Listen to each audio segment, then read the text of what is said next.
Alright, so this is the third part of this sled series. The Pulk. So I got two Pulks. Remember that? People say, well, what do you got two Pulks for? Well, one of them I carry, I put my heavy stuff in. And then I put other stuff in a rucksack on my back, which is mostly bulky stuff. Okay, it's going to be like, possibly a parka, who knows what else, right? Okay, generally it's going to be lighter weight survival kit on my back. Okay, so what do I got here?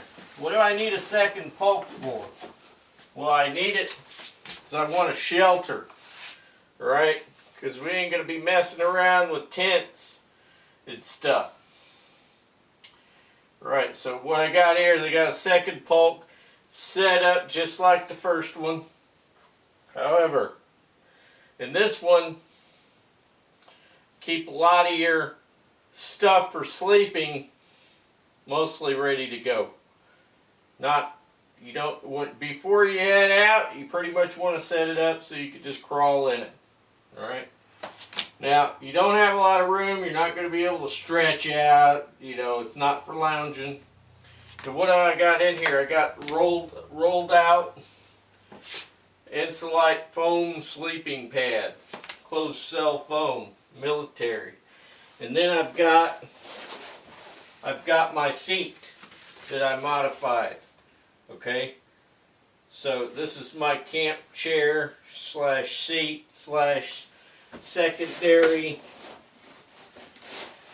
piece for sleeping on for insulation, right? So what I'm going to do, I got this mat rolled out, the lip, it's upside down, the lip is kind of on the outside of the lip of the front of the Pulk, where the rounded section is, and then the back goes through here, and then kind of rolls back up on my knee area, okay? So that other side, as I was showing you in the other videos, is attached. Okay, I got it semi-permanently attached, which means it's not going to come off unless I take it off. Okay, but I can attach it and detach it as I will. All right, so I'm going to go ahead and get in here. I'm going to show you what this baby looks like with me in it. I'm just going to go ahead and take the slippers off for now and make it a little bit less clumsy for the camera. Alright, so as you can see, I don't have tons of room, but this is a pretty doggone large top. Alright. So as you can see, this easily comes across the top. So basically, I'm in here nice and snug, just laying on my side. Okay. If I'm too hot, I can open up, hold on to this right here, as long as it's not snowing and filling up my Pulk, right? I want my windward side to my rear. Alright. If I want to get crazy, I can use two of these.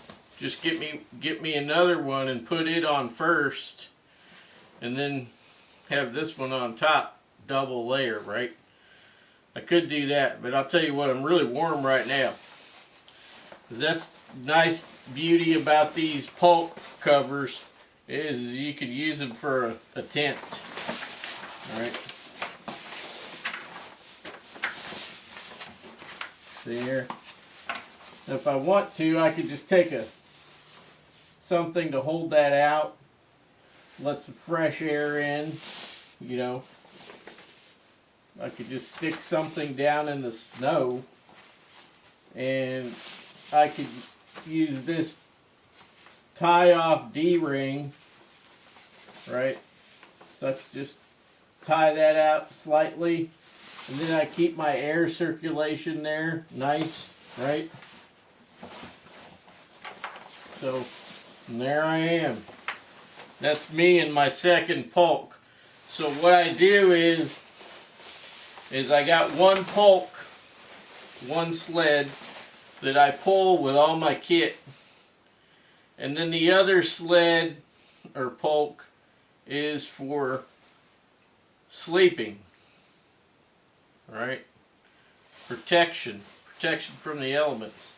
Another thing is too is that since my pulk has actually got anchors on it and stuff, I could tie this off on something and I could sleep in it and not worry about getting blown away off course somewhere, right? I could even hammer in an ice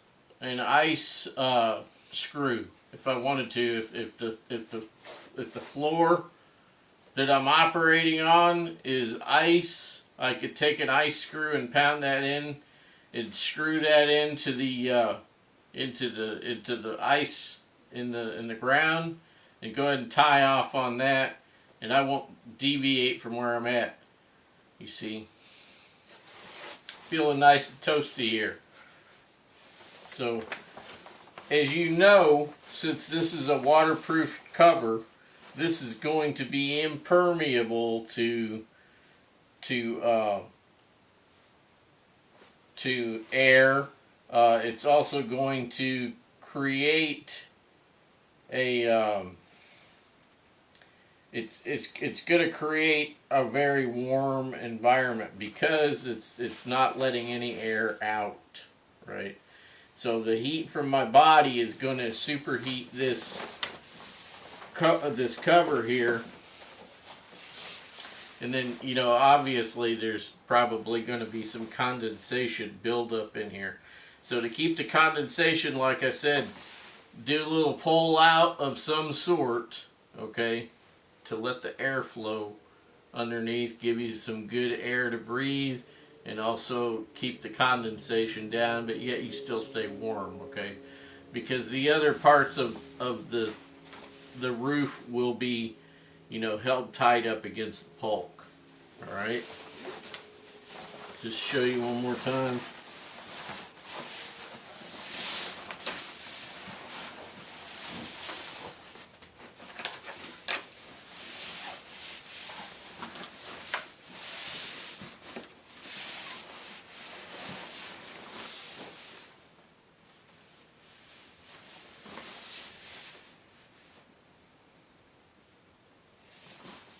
This is a very nice place to sleep. It's a great shelter for when you're outside in the winter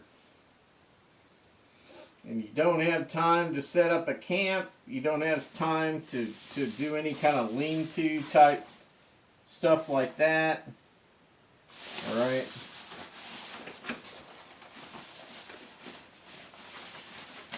This is how I do it.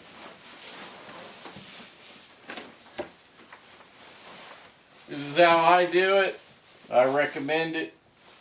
I don't think I've ever seen anybody else sleeping in a pulk before, but I'm sure it's probably been done also by somebody else, but don't know. I don't know them and I don't know of it. But anyway, this is why I have a second pulk and why you should also have a second pulk. Makes it really nice to bed down, especially if you're okay. Oops, there was a chair. Especially if you're okay with curling up, because I like to kind of curl up when I sleep anyway, even in my regular bed. With that, guys, I'll let you go with the pulk videos. If you have questions, anything like that, just give me a holler. Alright? Catch you later.